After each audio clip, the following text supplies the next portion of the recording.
OECD 한국 최저임금 법인 세율 인상 우려. 어제자 조선일보 경제면 기사 제목입니다. OECD가 한국의 최저임금과 법인세 인상을 우려하며 노동개혁을 촉구했는데 국제기구가 정부 정책 방향을 조목조목 비판한 것은 이례적이다. 기사 내용입니다. 이런 보고서는 건조한 분석만 하기 마련인데 특정 정부의 특정 정책을 조목조목 비판했다. 그런데 그런 소식을 전하는 게 조선일보다. 그래서 보고서를 찾아봤습니다. 아니었습니다. OECD 경제 전망이라는 제목의 보고서 중 한국 파트 168페이지부터 188페이지까지 3페이지 중 최저임금 부분 요약은 이렇습니다. 한국 정부의 소득주도 성장 정책으로 가구의 소득 형상과 소비가 부양될 것으로 기대되고 반도체 등 주요 산업 이해 부분까지 확대되는 수출 회복세 그리고 정부 혁신으로 보다 빠른 성장이 전망된다. 하지만 생산성 혁신이 동반되지 않고 최저임금만 인상된다면 경쟁력을 약화시킬 수 있다.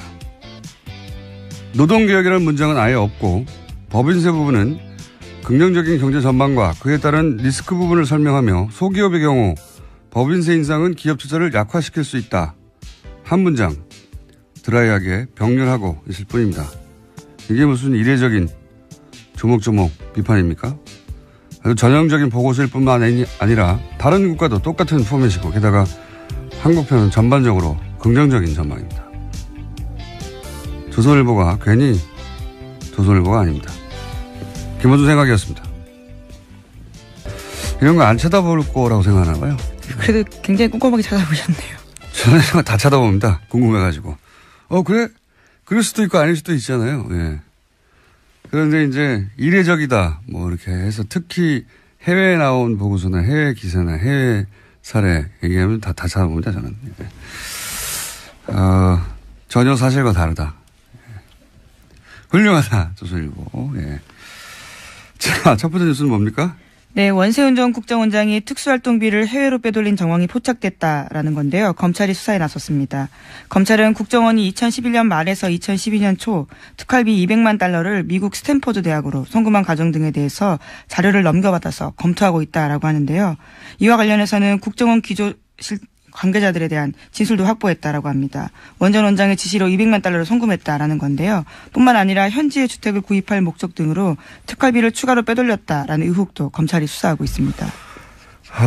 원세훈 전 국정원장 특수활동비 해외 유출 그리고 착복 의혹에 대해서는 사실 주준희 기자하고 제가 오래전부터 의혹이 있다고 제기해왔던 바 또 JTBC가 특종을 네, 어려부터 얘기하는데 영화로도 만들었어요, 사실. 영화에 일부 들어있는데.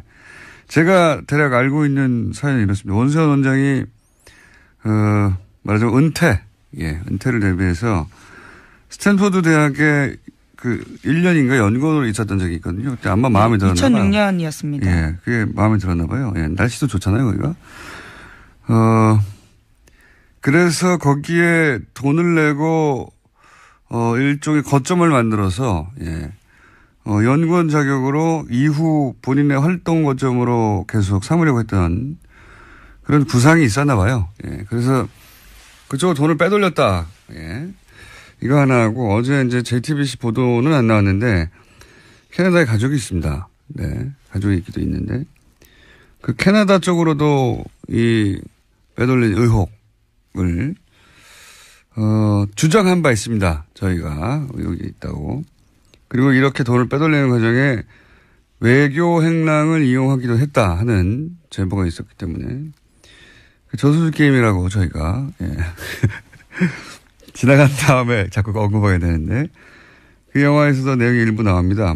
원세훈 원장이 그럴 때 수행하는 국제원 직원들은 두고 혼자서 캐나다를 넘어갔다 왔다. 네, 이런 얘기도 저희가 했었고요.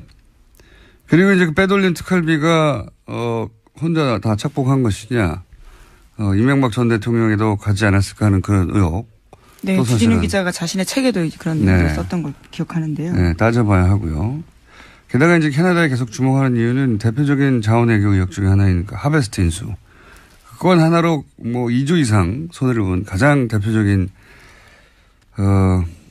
자원외교 실패 혹은 자원외교 의혹 사건인데 그 손해를 본 그 하베스트 회사가 캐나다에 있는 거고요. 예. 그때 그 거래 은행이 또 로얄 뱅크 오브 캐나다라는 곳인데 저 뉴스공장에서 몇 주째 다루고 있는 농협 210억 투자 사건 그 사기 사건의 거래 은행도 똑같은 로얄 뱅크 오브 캐나다예요. 예. 캐나다 쪽으로 이명박 전 대통령 시절 그런 돈이 사라지는 의혹이 많았고 의혹 사건이 많았고 은행도 같은 은행이고 원세훈 국장도 캐나다로 그 특활비를 빼돌린 의혹이 있다라고 저희가 주장해 왔습니다. 네. 지금은 이제 그 미국으로 왜냐하면 계좌가 나왔으니까요. 미국으로 건너간 특활비에 대한 의혹이 이제 제기돼서 아마 수사가 진행되고 있는 것 같은데. 네, 어제 압수수색했는데요. 강남 사무실과 원세훈 전 원장이 수감 중인 서울구치소 수용실에서 압수수색 진행됐습니다. 그래서 회계장부와 자료 그리고 개인 메모 등이 확보됐다라고 합니다. 박근혜 전 대통령 국정원 특활비는 뭐 미용 시술이다 또는 뭐 개인 주택 구입이다 이런 전형 의혹이 있고 수사 중인 상황이고 이명박 전 대통령 국정원 특활비로 추정되는 이 돈은 해외로 빼돌려진 의혹인데 이제 미국 얘기 나왔는데 앞으로 캐나다도 나올 수 있다. 그리고 그렇다면 규모는 이명박 전 대통령 쪽이 훨씬 더 클 수 있다. 네. 여기까지 해두죠. 예. 완전히 다른 이야기죠. 지금까지 나왔던 것과는. 예.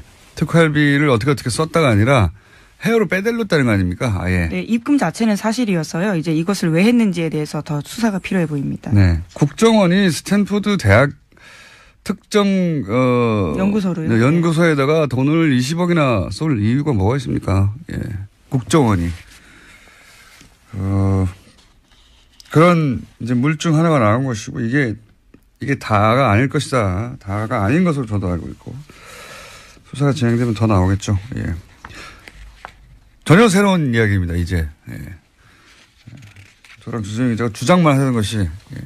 그때는 사실 그럴 리가 없다고 아무도 귀 기울여 주지 않았어요. 자, 그런 게 또 하나 나왔고요. 자, 다음 뉴스는 뭡니까? 네, 국세청이 지난해 12월부터 올해 2월까지 다스에 대한 세무조사를 벌였다라는 오늘 아침 조선일보 보도입니다. 다스는 아시다시피 이명박 전 대통령의 실소유주 논란이 불거지고 있는 회사인데요. 이 세무조사는 지난해 12월 9일 박근혜 전 대통령의 탄핵소추안이 국회에서 가결되고 헌법재판소에 접수된 직후에 시작됐다라고 합니다. 당시 조사는 2012년에 이어서 4년 만에 이어졌다라고 하는데요.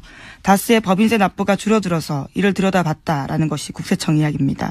하지만 별다른 조치 없이 조사는 끝냈다라고 하는데요. 3개월 정도 회계 자료를 들여다봤기 때문에 국세청에 관련된 자료가 아주 많다라는 겁니다. 굉장히 이상한 조사예요. 그죠? 굉장히. 그러니까 그 직후에 예, 국회에서 가결된 직후라고 12월 9일 직후죠. 예. 직후에 국세청이 갑자기 다스에 대한 그것도 본사에 대한 세무조사를 실시했는데 왜 그랬을까요? 왜 하필 이 시점이었을까? 뭐 여러 가지 시나리오가 가능할 것 같아요. 그러니까 갑자기 세월호가 인양됐잖아요. 그것처럼 했었어야 하는 일들을 하지 않았던 정부 부처들이 이렇게 되면 정권이 연장되지 않을 수 있겠다.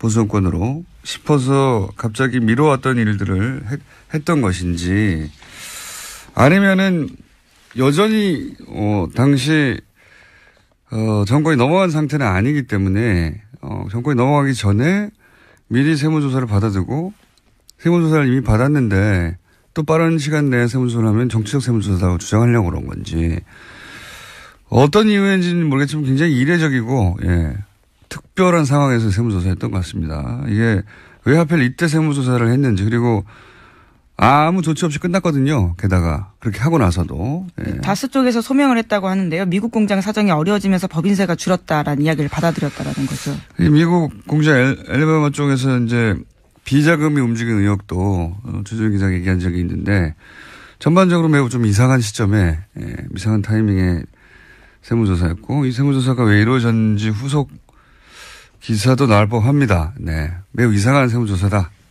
여기까지는 해두고요. 다음은요. 네, 안봉근 전 비서관이 최근 검찰 조사에서 박근혜 전 대통령과 이재용 삼성전자 부회장이 2014년 9월 무렵에 청와대 안가에서 독대했다라고 진술했다는 보도가 나왔는데요. 박근혜 전 대통령과 이재용 부회장의 독대는 지금까지 3차례로 알려졌습니다. 그런데 그게 아니라 4차례라는 건데요. 어제 열린 이재용 부회장의 항소심 재판에서 특검팀이 밝힌 바입니다. 그러면서 특검팀에서는 안 전 비서관을 증인으로 신청했습니다. 이건 아마 그래서 숨겼겠죠. 뭐 왜 숨겼다고 저는 생각하냐면 나머지 했다고 하는 장소들은 개소식 센터의 개소식 창조경제인가요? 예. 창조경제혁신센터 개소식에서 한번 만났습니다. 그리고 여기는 공식적인 자리란 말이죠. 나머지는 청와대.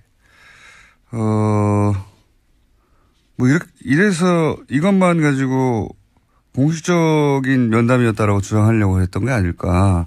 이번에는 별도 독대를 안가에서 했다는 건데 그래서 숨겼던 걸까. 이유는 잘 모르겠어요. 어쨌든 만났던 걸 숨겨오다가 한 번 더 인정하게 된 겁니다. 예. 네, 안 전 비서관 같은 경우에는 자신이 직접 이재용 부회장을 안내했기 때문에 명확하게 기억한다 이렇게 진술했다는 거거든요. 관련해서는 다음 달 18일에 재판 증인으로 나온다고 합니다. 그때 이제 이재용 부회장이 그때 안 했다고 그랬거든요. 뭐 굳이 3번 만났는데 4번째 만나는 걸 안 했다고 말할 필요가 없는데 이때는 안가에서 독대했기 때문이 아닐까? 뭐 이런 생각을 하긴 합니다만 모르겠습니다. 도대체 이때는 무슨 생각하라고 그 바로 직전의 만남은 아마 전후에 그때 만났다고 하면 설명이 안 되는 시나리오가 있었겠죠. 네, 그게 뭔지는 모르겠어요. 예, 뭔지는 모르겠는데 특검은 이때 만났다고 주장했었죠. 법원은 계속해서 주장했습니다. 네, 법원에서는 인정 안 했는데 이번에는 이제 특검이 파악했던 대로 그 전에도 만났다는 게 이제 추가 증거가 나왔기 때문에요. 이런 진술들이 좀 힘을 얻고 있는 겁니다. 대부분의 뉴스를 제가 비슷하게 추정할 수 있는데 잘 모르겠네요. 이거는 게다가 국세청이 왜 하필 12월 9일 예, 직후예요. 네. 12월 9일이면 탄핵안이 가결된 날인데 네. 가결된 당일날 국세청이 갑자기 세무조사했다는 것도 당일까지는 아니고 그 직후라고 나는데 아무튼 그 시점입니다. 그게 이상하네요. 혹시 미리 국세청이 한번 훑어보고 이런 걸 조심하라고 이런 걸 대비하라고 하려고 그런 건가요? 뭔지 모르겠습니다. 특이한 시점입니다. 굉장히 후속 취재가 있어야 될 것 같은 사안이고요. 다음 뉴스는요? 네, 국정원의 댓글 공작 혐의 등으로 구속된 이종명 전 3차장도 법원에 구속적부 심사를 청구했습니다. 이 전 차장에 대한 구속적부심이 오늘 열리는데요. 신광열 부장판사가 맡고 있는 서울중앙지법 형사합의 51부가 심리를 진행합니다. 이곳은 김관진 전 장관과 임관빈 전 실장이 구속적부심을 담당했던 곳입니다. 야, 예. 국방부 전 장관과 국방부 전 실장, 사이버 사령부 댓글 공작, 총 책임자 2분은 석방이 됐고, 이제 국정원의 댓글 공작, 책임자들이 구속적부심을 똑같은 곳에 신청했어요. 청구했어요. 이 3차장은 핵심 혐의가, 외부에 네, 일종의 양지회라고 말씀드린 적이 있는데요. 오비들, 국정원 오비들을 활용한 국정원 댓글 작업에 수십억을 지급했다. 거기 책임자거든요. 예. 네, 그래서 지난달 18일에 영장이 나왔는데요. 영장 발부 사유는 이렇습니다. 범죄 혐의가 소명되고 증거인멸의 염려가 있어서 구속의 사유와 필요성이 인정된다라는 거였습니다. 신광열 부장판사가 과연 이 정도 상황에서 국정원 차장까지, 국정원 3차장이면 원세훈 바로 아래란 말이죠. 그렇죠. 예. 네. 원세훈 이미 이렇게 수감돼 있으니까요. 3년이 네, 확정돼. 거긴 이미 형이 확정됐습니다. 형이 확정됐으니까요. 그러면 지금 3차장이, 국정원장을 제외하고는 댓글 공작의 최고 책임자급인데, 지금 국방부 전 장관을 석방하자 상관이 석방되는데 그 지시를 따랐을 뿐인 부하는 석방하지 않을 수 없어서 말하자면 석방됐다고 치면 여기서 마찬가지가 될 것 같기도 한데 어떻게 될까. 신광열 부장판사가 사이버 사령부는 최고 책임자들을 석방했고 이제 국정원 쪽도 남아있는 특히 오비들 국정을 은퇴한 사람들 중심으로 꾸렸던 외곽팀에 지급한 돈 혹은 지시한 혐의 이거 가지고 구속된 사람 분인데 어떻게 될까요? 네, 이르면 오늘 느리면 내일 결정이 됩니다. 네, 내일 또 이정열 부장판사하고 다시 한번 연결할 가능성이 있을 수 있겠네요. 네. 만약에 석방이 된다면 제가 할 말이 많습니다. 네, 석방이 안 되기 때문에. 네. 대기 중입니다. 네. 참. 다음 뉴스는요. 네, 이명박 정부 시절 유익 당시 청와대 비서실장이 국정원 직원들을 소집해서 헌법 교육을 했다라는 주장이 나왔습니다. 뉴스공장에도 출연한 바가 있는 김상욱 전 국정원 직원의 폭로인데요. 자신이 20년 가까이 국정원에서 일했는데 2008년에 이명박 정부가 들어서고 갑자기 유 전 실장이 직원들을 소집해서 헌법 교육을 했다라는 건데요. 굉장히 고압적인 자세로 너희가 이 정부를 거스르면 가만두지 않겠다라는 결연한 자세로 강연을 했다라는 겁니다. 대통령 비서실장이 국정원 가가지고 왜 정신교육을 합니까? 예. 제가 알기로는 처음 있는 일이고 그 이후로도 없었던 것 같은데, 예. 그 자체가 코미디죠. 예. 자기가 대통령 비서실장은 사실 대통령을 대리해서 온 것과 마찬가지거든요. 예. 네, 뭐 불렀다라고는 하는데요. 뭐 어쨌거나 만난 건 사실입니다. 국정원에서 대통령 비서실장이 와서 강연하라고 누가 그럽니까? 예. 간다고 그래서 대통령이 가서 정신교육을 한 것과 마찬가지예요. 그런 뜻을 전한 것과. 굉장히 코미디 같은 일이 있었네요. 그런 일이 있었다고 합니다. 자,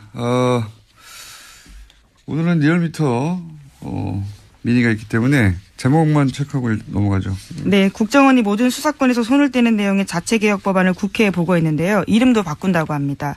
대외안보정보원으로 지난 18년 동안 써왔던 국가정보원 이름을 내린다라고 합니다. 대외안보정보원이면 대안원이 되는 겁니까? 이제 네, 굉장히 낯서네요. 대보원이 되나요? 네. 대정원이 되나요? 뭐라고 약칭이 될지 모르겠는데 뭐 그렇다고 하고요. 그리고요. 네, 이건희 삼성전자 회장의 차명 계좌에 대해서 국세청에 과세가 임박했다라는 SBS 보도가 있는데요. 이자 배당 소득의 90% 세율을 적용한다는 데에는 여권과 과세 당국의 의견이 일치했지만 과세 규모를 좌우할 시점을 두고 이견이 벌어지고 있다고 합니다. 국세청이 왜 재벌편을 들어요? 국세청 얘기는 2007년 11월 이후에 대해서만 과세한다는 거잖아요. 이러면 얼마 안 돼요. 90%가 중징한 게 아니라.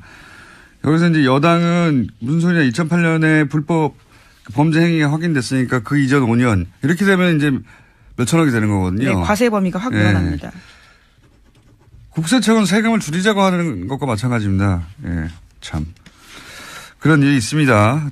국세청은 세금 조금, 퍼센티지는 중요한 게 아니고요. 예, 세금을 조금 내자고 기간 가지고 여당과 지금 다투고 있고요. 그리고 오늘 재밌는 뉴스가 하나 있는데 대부분 잘 다루지 않아서 잠깐 말씀드리면 발리에서 화산 폭발. 네, 예. 그렇죠. 인도네시아 발리에서 화산 분화 일어나서 공항이 폐쇄됐습니다. 네. 외교부에서 최초라고 해요. 최초로 그 자국민 귀국용으로 전 세계를 보냈는데, 예. 최초인데 크게 보도가 안 되더라고요. 네, 어제 문재인 대통령이 관련된 지시를 했고요. 오늘 아시아나 항공을 통해서 전 세계를 운항하기로 했다고 합니다. 아시아나가 갔다는 얘기만 하고, 예. 그게 외교부에서 직접 보낸 최초의 전세기입니다. 우리나라 자국민 교육시키려고. 재밌는 뉴스인데 별달리 보도가 안 되길래 언급했습니다. 여기까지 하겠습니다. 예, 시사인 김은지